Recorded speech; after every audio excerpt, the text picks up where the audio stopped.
ગુજરાતમાં કોરોનાના કેસોમાં સતત વધારો થઈ રહ્યો છે અને એમાં અમદાવાદમાં એક સાથે 4 ગણો વધારો થતાં આરોગ્ય તંત્ર હરકતમાં આવ્યું છે। અમદાવાદની અંદર આરોગ્ય રથ ચાલુ કરાયા। ગુજરાતમાં કોરોનાના એક્ટિવ કેસનો આંક 400 ને પાર થઈ ગયો છે। રાજ્યમાં છેલ્લા 24 કલાકમાં 64થી વધારે કેસો નોંધાયા છે અને 461 એક્ટિવ કેસ છે।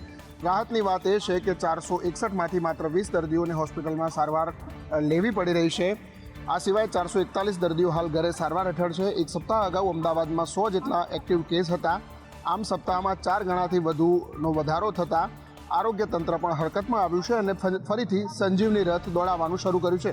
કોરોના કેસની વાત કરીએ તો એના માટેની જે સંપૂર્ણપણેની તૈયારી જે હોસ્પિટલોમાં હોવી જોઈએ એ સંપૂર્ણ તૈયારી ડૉક્ટરો દ્વારા કરવામાં આવે અને એએમસી દ્વારા પણ સૂચના આપવામાં આવી છે કે કોઈ પણ જે કોરોનાગ્રસ્ત હોય એમને પૂર્ણ રૂપે ટ્રીટમેન્ટ મળે। સૌરાષ્ટ્ર યુનિવર્સિટી ફરી એક વખત વિવાદના વમણમાં ફસાઈ છે।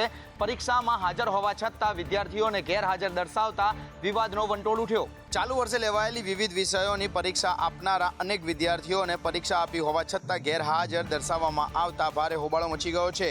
આ મામલે એનએસયુઆઈ દ્વારા યુનિવર્સિટી સામે ગંભીર સવાલો ઉઠાવવામાં આવ્યા છે। એનએસયુઆઈ દ્વારા જણાવવામાં આવ્યું છે કે યુનિવર્સિટીના પરીક્ષા વિભાગની બેદરકારીના કારણે અસંખ્ય વિદ્યાર્થીઓ મુશ્કેલીમાં મુકાયા છે। આશ્ચર્યજનક રીતે જે વિદ્યાર્થીઓ ખરેખર પરીક્ષા આપી છે અને જેમની હોલ ટિકિટ પર સુપરવાઇઝરની સહી પણ છે તેમને પણ પરીક્ષામાં ગેરહાજર દર્શાવવામાં આવ્યા છે। આવા અનેક વિદ્યાર્થીઓ ખુદ મીડિયા સામે આવીને પોતાની આપવીતી જણાવી રહ્યા છે। એનએસયુઆઈનો આક્ષેપ છે કે સૌરાષ્ટ્ર યુનિવર્સિટીનો પરીક્ષા વિભાગ આવા છબરડા કરે છે જેના કારણે વિદ્યાર્થીઓના ભવિષ્ય પર સંકટ તોડાય છે તો બીજી તરફ કેટલાક વિદ્યાર્થીઓના પરિણામો પણ લટકી ગયા છે। સુરતમાં ઓપરેશન સિંદૂર સર્કલને લઈને વિવાદ સર્જાયો છે, જેને લઈને સુરતના સાંસદ મુકેશ દલાલે સુરત મહાનગરપાલિકાના કમિશનર શાલિની અગ્રવાલને પત્ર લખ્યો છે। સુરતમાં ભારતીય સેનાની ઓપરેશન સિંદૂર હેઠળની ઐતિહાસિક સફળતાને યાદગાર બનાવવા પહેલ કરવામાં આવી અને ઓપરેશન સિંદૂર સર્કલ બનાવવામાં આવ્યું, પરંતુ હવે તેને લઈને વિવાદ સામે આવ્યો। આ મામલે સુરતના સાંસદ મુકેશ દલાલે એસએમસીના કમિશનર શાલિની અગ્રવાલને પત્ર લખ્યો। તેમણે કહ્યું કે માત્ર અડાજણ રાંદેર વિસ્તારમાં જ ઓપરેશન સિંદૂર ટ્રાફિક સર્કલ બનાવવાની રજૂઆત કરી હતી અને અડાજણમાં ટીપી 13માં પ્રાઇમ આર્કેડ પાસે બનાવવા કહેવામાં આવ્યું હતું, પરંતુ તે બીજા કોઈ જાહેર રસ્તાની બિલકુલ વચ્ચે બનાવવામાં આવ્યો છે। સૈન્ય વિમાનની પ્રતિકૃતિ અને ઓપરેશન સિંદૂરના નામ સાથે અન્ય રોડ પર સર્કલ તાણી દેવાયું છે। અન્ય રસ્તા પર બનાવવામાં આવેલા ઓપરેશન સિંદૂર સર્કલની મંજૂરી લેવામાં આવે છે કે નહીં તેને લઈને પણ સવાલ ઉભા થાય છે। વિસાવદરની પેટા ચૂંટણીમાં ભાજપના ઉમેદવાર કિરીટ પટેલ માટે પૂર્વ ધારાસભ્ય ભૂપત ભાયાણીએ અલગ તેવરમાં પ્રચાર કર્યો અને અધિકારીઓને આડે હાથ લઈ લીધા। વિસાવદર પેટા ચૂંટણીમાં ભાજપ દ્વારા પ્રચાર પૂરજોશમાં ચાલી રહ્યો છે। પૂર્વ ધારાસભ્ય ભૂપત ભાયાણી કિરીટ પટેલ માટે જોરશોરથી પ્રચાર કરી રહ્યા છે। ભાજપના ઉમેદવાર કિરીટ પટેલને લઈને નિવેદન આપતા ભૂપત ભાયાણીએ કહ્યું કે કામ નહીં કરે તો અધિકારીઓને બેવડા કરતા 3 મિનિટ થશે। તેઓએ કહ્યું કે માત્ર 3 મિનિટમાં અધિકારીઓને બેવડા કરી દે તેવી તાકાત કિરીટ પટેલ ધરાવે છે। તેમણે કહ્યું કે ભૂતકાળમાં પણ આપણે અધિકારીઓને બેવડા કર્યા હોય તેવું જોયું છે। વિસાવદર બેઠક પર ત્રિપાંખીયો જંગ ખેલાવાનો છે। ગત ઇલેક્શનમાં આમ આદમી પાર્ટીમાંથી ભૂપત ભાયાણી જીત્યા હતા, પરંતુ તેઓએ રાજીનામું આપી દેતા આ બેઠક ખાલી પડી હતી।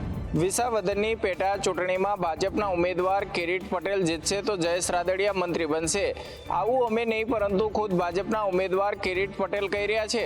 વિસાવદર બેઠક પર ત્રિપાંખીયો જંગ ખેલાવાનો છે। ભાજપ, આમ આદમી પાર્ટી, કોંગ્રેસ ત્રણેય પાર્ટીઓએ વિસાવદર બેઠક પરના જીતના દાવા કર્યા છે। ત્રણેય પક્ષ વિસાવદર જીતવા માટે એડી ચોટીનું જોર લગાવી રહ્યા છે।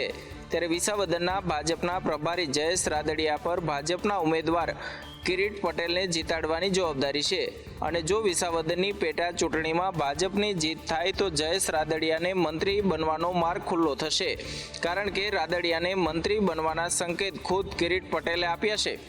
હમણાં ભાઈ ઉત્સાહમાં કીધું કે મિનિસ્ટર અને મારે તો 800 દિવસનો ધારાસભ્ય બનવું છે અને આ જીત થકી મારે મારા ભાઈને મંત્રી બનવાનું।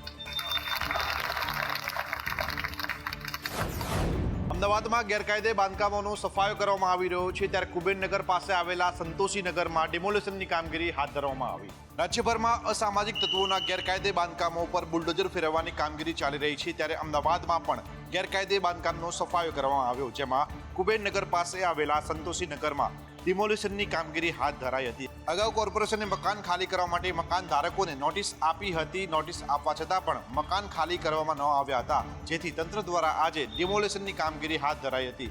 સંતોષીનગર પાસે આવેલા તમામ ગેરકાયદે બાંધકામો પર EMCનું બુલડોઝર ફરી વળ્યું હતું અને આ પહેલા 6 દિવસ અગાઉ બાપુનગરમાં પણ ગેરકાયદેસર મકાનો તોડી પાડવામાં આવ્યા હતા. આ કામગીરી પરથી સ્પષ્ટ થાય છે કે આવનારા દિવસોમાં પણ અમદાવાદ શહેરના ગેરકાયદે બાંધકામો ઉપર તંત્રનું બુલડોઝર ફરતું જ રહેશે. સુરતની વીર નર્મદ દક્ષિણ ગુજરાત યુનિવર્સિટીમાં વિરોધનો વંટોળ ઉઠ્યો છે. ફીમાં 20% વધારો કરતા વિદ્યાર્થીઓમાં રોષ ભડકી ઉઠ્યો છે. સુરતની વીર નર્મદ દક્ષિણ ગુજરાત યુનિવર્સિટીમાં સેલ્ફ ફાઇનાન્સ કોર્સમાં ફી વધારો કરાયો છે. આ ફી વધારાને લઈને ઉગ્ર વિરોધ પ્રદર્શન કરવામાં આવ્યું. તોતિંગ ફી વધારાને લઈ વિદ્યાર્થીઓમાં રોષ જોવા મળ્યો છે. 20% ફી વધારો કરાતા ABVPએ સૂત્રોચ્ચારની સાથે ઉગ્ર વિરોધ નોંધાવ્યો. VCની ઓફિસ બહાર બેસીને ABVPએ સૂત્રોચ્ચાર કર્યા હતા અને ફી વધારો પાછો ખેંચવા માટે વિદ્યાર્થીઓએ માંગ કરી. આ વિરોધ પ્રદર્શનને જોતા વીર નર્મદ દક્ષિણ ગુજરાત યુનિવર્સિટીમાં ચુસ્ત પોલીસ બંદોબસ્ત પણ ગોઠવવામાં આવ્યો હતો. તો ફીમાં તોતિંગ વધારો કરાતા વિદ્યાર્થીઓ અને તેમના માતા પિતામાં ગુસ્સાની સાથે ચિંતા પણ જોવા મળી રહી છે. રાજકોટમાં સરકારી અધિકારીએ તોડ કરતા ચકચાર મચી ગઈ છે. ભોગ બનનાર વ્યક્તિની મદદે રાજ્યસભાના સાંસદ રામભાઈ મોકરિયા આવ્યા. સૌરાષ્ટ્ર યુનિવર્સિટી રોડ ઉપર આવેલી સરકારી કચેરીના એક અધિકારીએ રાજકોટના ભાગોળે આવેલા એક એકમમાં ચેકિંગના બહાને દરોડો પાડ્યો હતો. આ દરોડા દરમિયાન કથિત ગેરરીતિના નામે સેટલમેન્ટ કરી અમુક રકમ દંડ તરીકે પણ વસૂલવામાં આવી હતી, જેની પહોંચ પણ આપવામાં આવી હતી. આ ઉપરાંત સેટલમેન્ટના ભાગરૂપે અધિકારીએ ₹25,000નો તોડ પણ કર્યો હતો. આ બાબતે ભોગ બનનાર વ્યક્તિએ તાત્કાલિક સાંસદ રામભાઈ મોકરિયાનો સંપર્ક કર્યો હતો. ઘટનાની જાણ થતાં જ રાજ્યસભાના સાંસદ રામભાઈ મોકરિયાએ ગંભીરતા દાખવી હતી અને ગણતરીની મિનિટોમાં જ લાંચ લેનાર અધિકારીનો સંપર્ક કર્યો અને તેમને કડક શબ્દોમાં ઠપકો આપ્યો અને તોડની રકમ એકમના માલિકને પરત અપાવી હતી. રામભાઈની આ કામગીરીના ચારે તરફ વખાણ થઈ રહ્યા છે. જો દરેક નેતા આ પ્રકારે લોકોની મદદ કરે તો આપણો દેશ ઘણો આગળ નીકળી શકે તેમ છે. જો તમે ઘરની બહાર બૂટ ચપ્પલ રાખતા હો તો ચેતી જજો, કારણ કે સુરતમાં મોંઘાદાટ બૂટ ચપ્પલો તસ્કરો ચોરી ગયા. સુરતના અડાજણ વિસ્તારમાં તસ્કરોનો આતંક સામે આવ્યો છે. હવે તસ્કરો સોના ચાંદી રોકડ નહીં પરંતુ બૂટ ચંપલ પણ નથી છોડતા. સામાન્ય રીતે લોકો પોતાના ઘરની બહાર બૂટ ચંપલ મૂકતા હોય છે, પરંતુ ઘર આંગણે રાખેલા ચંપલ પણ હવે સુરક્ષિત નથી. અડાજણ વિસ્તારમાં આવેલી ગુરુકૃપા સોસાયટીની બહાર ઘરની બહાર રાખેલા બૂટ ચંપલની ચોરી કરતા તસ્કરો CCTV કેમેરામાં કેદ થયા છે, જેમાં જોઈ શકાય છે કે એક શખ્સ મોઢા પર રૂમાલ બાંધી હાથમાં 2 બેગ લઈ ફરાર થઈ રહ્યો છે અને સોસાયટીમાં આવેલા બંગલાની દિવાલો કૂદી પ્રવેશે છે અને ઘરની બહાર રાખેલા મોંઘાદાટ બૂટ ચંપલ લઈને ફરાર થાય છે. પોસ્ટ વિસ્તારોમાં ચોરીને લઈને સ્થાનિકોમાં ડરનો માહોલ છે. સાથે જ પોલીસ કાર્યવાહી કરે અને આવા ચોરને પકડે તેવી માંગ પણ કરવામાં આવી. નાગરિકોને 24 કલાક પીવાનું પાણી પૂરું પાડવાની વાતો કરતા વડોદરા મહાનગર સેવા સદનમાં જ પીવાના પાણીના ધાંધિયા જોવા મળી રહ્યા છે. વડોદરા શહેરમાં ટેન્કરની ફરિયાદો સ્થાનિકો કરે છે અને સામા પક્ષે વડોદરા કોર્પોરેશન 24 કલાક પાણીની વાતો કરે છે, પરંતુ કોર્પોરેશનની વાતો પોકળ સાબિત થઈ રહી છે, કારણ કે ખુદ મેયર જ્યાંથી વહીવટ કરે છે તે કોર્પોરેશનની બિલ્ડિંગમાં જ પાણીના ટેન્કર આવે છે. વડોદરા શહેરમાં તો ઠીક, પરંતુ કોર્પોરેશનમાં પણ પાણીનો કકળાટ છે. ફાયર બ્રિગેડ દ્વારા જ કોર્પોરેશનમાં ટેન્કરથી પાણી અપાય છે. સમગ્ર મામલે કોંગ્રેસના કાઉન્સિલર બાળુ સુર્વે દ્વારા આક્ષેપો કરવામાં આવ્યા છે. તેમણે કહ્યું કે 24 કલાક પાણી આપવા માટે કરોડો રૂપિયાનો ખર્ચ કરવામાં આવ્યો છે. પાણીના મીટર મૂકવામાં આવ્યા છે, પરંતુ તેનાથી માત્ર ઇજારદારને જ કમાણી થઈ છે.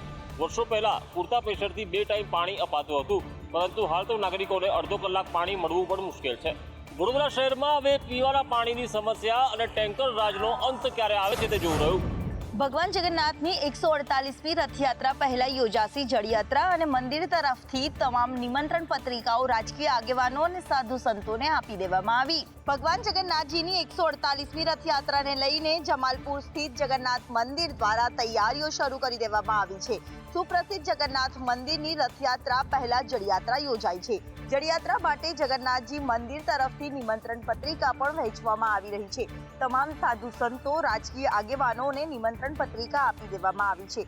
જળયાત્રામાં વિશેષ અતિથિ તરીકે ગૃહ રાજ્ય મંત્રી હર્ષ સંઘવી, પૂર્વ નાયબ મુખ્યમંત્રી નીતિન પટેલ સહિતના ધારાસભ્યોને આમંત્રણ આપવામાં આવ્યું છે. સાબરમતી નદીના કિનારે 108 કળશ દ્વારા ગંગા પૂજન કરાશે. ધ્વજ પતાકા કળશ સહિતની તૈયારીઓ દ્વારા મંદિર પ્રશાસન દ્વારા કરવામાં આવી રહી છે. ભગવાન જગન્નાથની 148મી રથયાત્રાને લઈને ભક્તોમાં અનેરો ઉત્સાહ જોવા મળ્યો.